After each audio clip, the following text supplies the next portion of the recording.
Ladies and gentlemen, boys and girls, rotters, jotters, and gunpowder plotters, welcome along to the Joe Spiver YouTube channel, where we discuss books and little else. And the small asterisk that we place above "and little else" in those melodic introductions is being, as per usual of a Friday, absolutely weaponised to the fullest extent.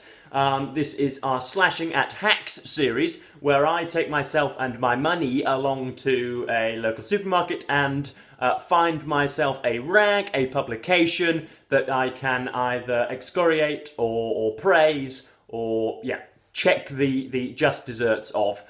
So yes, this week we have, of course, the Critic. We've checked our political navigation systems and it's told us to veer gently and, I believe, agreeably slightly to the right. There is scanty evidence. There's a curious dearth as to the origins of such a magazine, and even the editors and the online editors, general editors. Shadowy, faceless figures that I have no idea about, nor do they have Wikipedia links, but Peter Hitchens and Toby Young have been regular appearers in this magazine, the latter of which I am very, very fond of for actually communicating with me on very few occasions. But yes, we have in here we have the politics of Helen Joyce discussing the modern implications of heresy. We have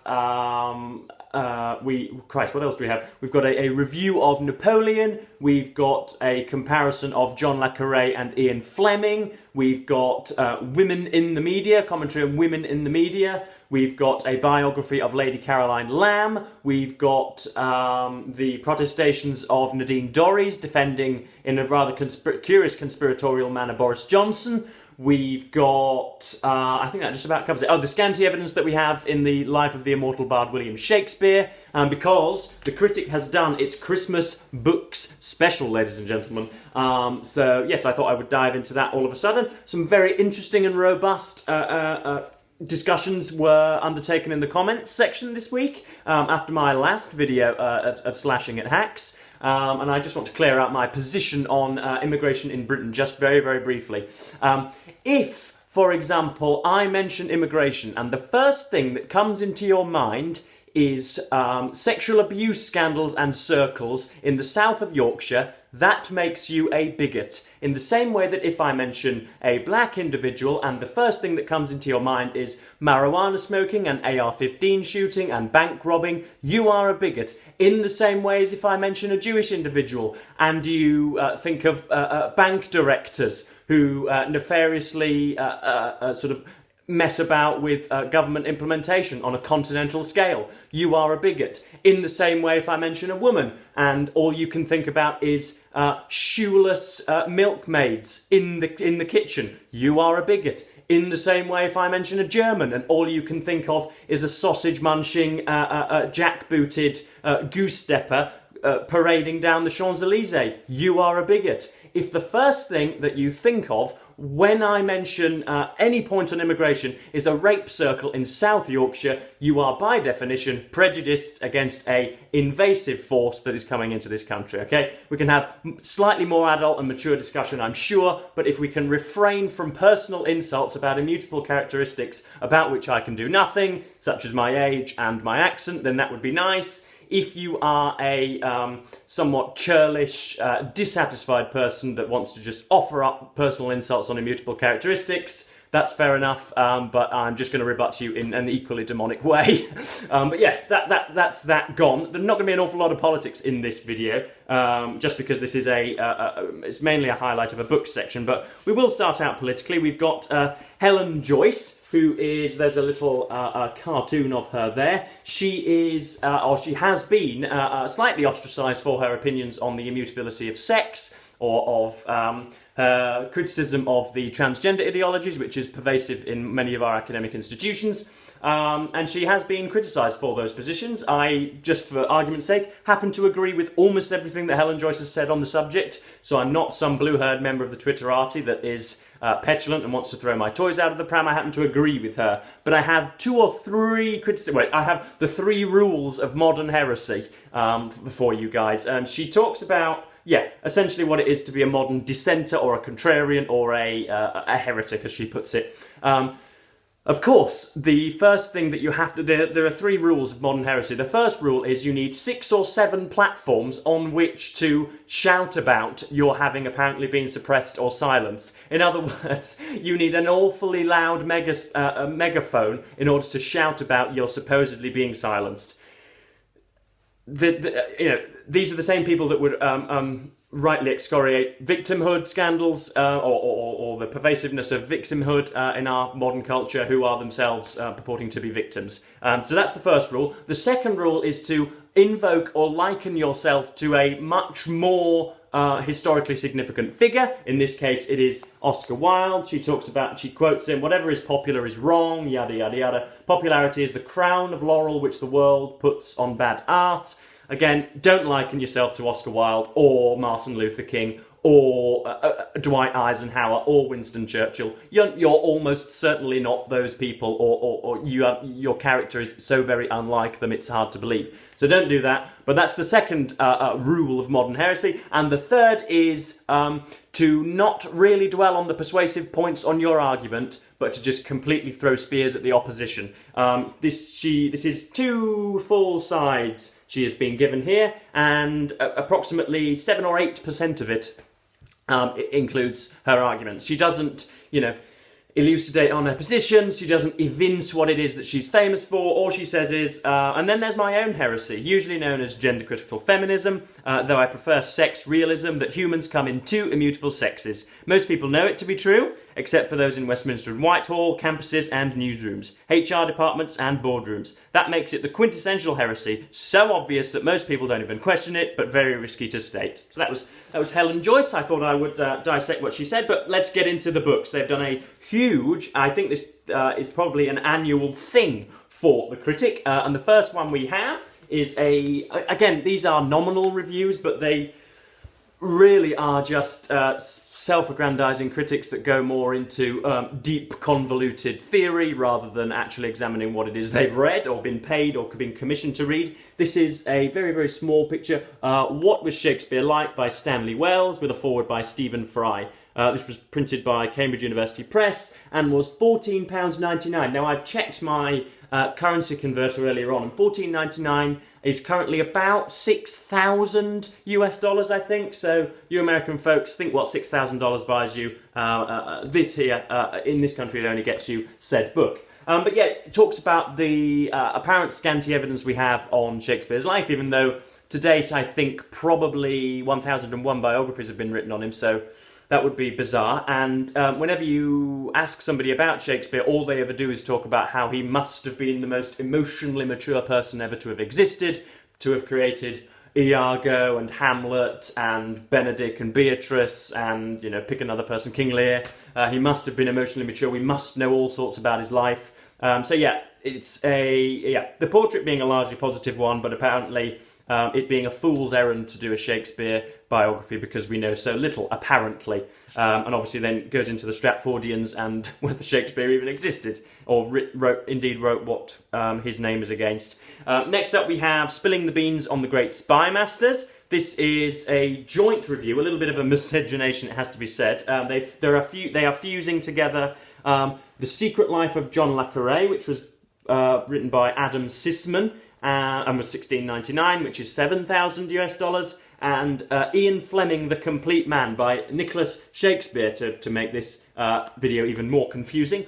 Ian Fleming, The Complete Man, for £30, which is about $10,000. And again, the old sawhorse of a critic just mashing together 2 things that really ought not to be. It essentially uses the thematic equivalence of them both being little bits of philanderers. Ian Fleming, I think, was a bit of a sadist in the bedroom, and John le Carré was just somebody who took the pleasures of hedonism a little too far. But yeah, doesn't go into many of the biographies, doesn't give much of a critical analysis of such, but just, again, dwells on the personalities of the subjects covered.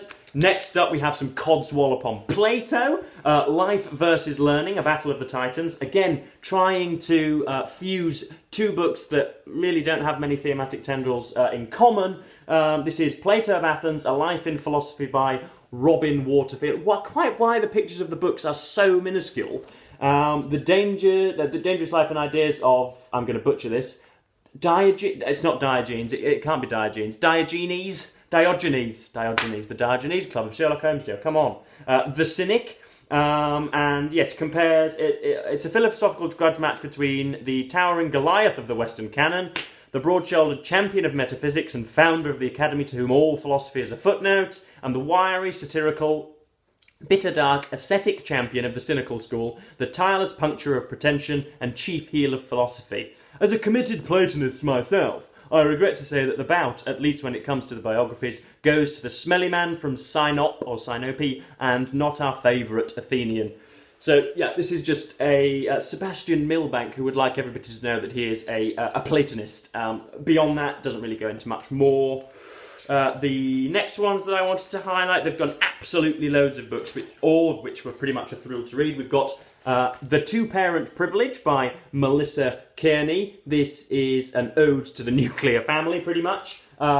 Since the sexual revolution, the West is engaged, this is reviewed by Nina Power, the West is engaged in a project of limit destruction in the name of the sanctity of desire. Boundaries are there to be transgressed in the name of self-expression, the id has been unleashed, and fantasy is no longer a matter for private dabbling, but public display. What an excellent introduction. Verisimilitude, entertaining, enthusing, makes me want to read on. How excellent. We have replaced older virtues, fidelity, forbearance, duty, with new modes of living. Desire is unbounded, love is love, and the freedom of the individual are the highest goods. The problem with our unshackled, liberated universe is, of course, the unwillingness of reality and nature herself to bend to our will. We thus increasingly find ourselves at odds with what we want to be true and what is true, and we don't like it. And then it goes on to berate the sort of unproductiveness or the terrible nature of single-parent families. Only 63% of US children, Kearney notes, are now raised in a home with married parents. That is not because parents are cohabiting without getting married, it is because vast quantities of women, particularly black women, are single parents. This is not because there is a financial incentive for women to do so, which point Kearney carefully unpicks, but because the kinds of jobs for non-college educated men that would engender the economic stability required to be a good father and husband no longer exist. And again, it's a pretty decent review. It's a subject that I find much affinity with Miss Kearney with. Pretty much the worst thing that you can do for your child, if for example they're 6 or 7, is break up. Unless, of course, it is a ruinously destructive relationship in and of itself. But if you just have happened to grow apart and nothing's going particularly well, I think I would turn the other cheek and make sure that your child's at least 15 or 16 before doing something as terrible as that. But anyway, beyond my pedagogy, again, the reviews in here are very much concerned with the verisimilitude and the veracity of, the thought being, or the wiring run through of the book, rather than how well it's presented. Because you can have a book that is, that talks about, whatever, something ridiculous, how we ought to step back from the Paris Climate Accords and that coal, oil and gas don't actually contribute to anthropogenic climate change, for example. You can write a book about that, which is all nonsense, but can be readable, and thus be a successful book. But they never mention stylistic, the stylistic nature of the book. They are completely obsessed with what it says and who said it, rather than how well it is said. So that was a little different for me. We have David Chandler's Free and Equal, What Would a Fairer Society Look Like, where he invokes John Rawls, one of the philosopher I hadn't actually run into, even though the person says is almost impossible to overstate. Justice has been invoked by more judges, economists and politicians than any other philosophical work in more than a century. It had evaded my gaze, however. Talks about the difference between equality of opportunity and equality of outcome, which is red meat for the Petersonian ideologues of the world, of whom I used to number. There is and also a little bit of talk from Mr. Chandler about public schools. My opinion on the matter is obviously again well documented. He advocates for the abolition of private schools on Rawlsian grounds, but doesn't explain why Britain would be a fairer society if it deprived parents of the freedom to educate their children as they see fit, or force them to use a state system that includes ideological narratives that denigrate its history and elevate progressivism's sacred trifecta of race, sexuality and gender. Now, this is a very curious topic for me because I don't think banning private schools necessarily denies a freedom, does it, really? If it is the government's responsibility to locate iniquitous institutions and practices that unfairly metastasize inequality, and not so much shut them down, but make sure that such actions are perhaps disincentivized. So, I mean, the lines that are spewed out from people that really, really, really support private schools is, of course, one of freedom, and of course one of academic brilliance and of, high and above academic standards. You can find those in state schools and academies and grammar schools if you wished. And of course, even if you did want the public schools institutions to be a bastion of free thought and egalitarianism, why then isn't it all scholarship based? Why then does the size of your father's or mother's wallet contribute to your station in life? Because let us make no bones about it. The biggest common denominator amongst members of the cabinet, amongst high-ranking CEOs, amongst even some of the top writers, all came from public schools in the past. And yeah, that is the biggest common denominator of the successful. And I'm not saying that an enormous amount of graduates of public schools aren't well-meaning and benevolent individuals that are conscientious and have worked hard to get there. But think of all of the conscientious and hardworking and benevolent and intellectually independent and era-defining people that have missed out on those opportunities because their parents happened not to have £70,000 to take them to Eton, or £40,000 to take them to Eton yearly, or yada yada yada. Let us just think of the people that are missed out rather than the people that have been, that have helped, the system that has helped them. Next up we have, speaking of which, we have The Plot Thins, which is by Robert Hutton. This is the article, and it's based on the book The Plot, The Political Assassination of Boris Johnson. I mentioned this on my channel a little while ago. It was something I wanted to get around to reading. I've read 5 or 6 reviews of this work now, and it is unfailingly funny to see how satirically the reviewers will play with this.